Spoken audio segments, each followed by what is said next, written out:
Hi! Hello! నమస్తే. ఏంటి ఎక్కడికో చక్కగా రెడీ అయిపోయాను అనుకున్నారా? Yes! Today is a very special day. So, మా మరిది ఎంగేజ్‌మెంట్ అనమాట. ఆ గ్రే సూట్‌లో కనిపిస్తున్న అతనే పెళ్ళికొడుకు. తన పేరు సీతారాం.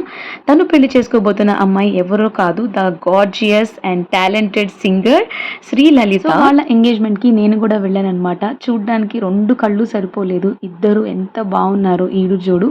అండ్ ఎంగేజ్‌మెంట్ అయితే ధూమ్ ధామ్‌గా జరిగింది. లాస్ట్‌లో మా పెళ్లి కూతురు మాకో చిన్న సర్ప్రైజ్ కూడా ఇచ్చింది.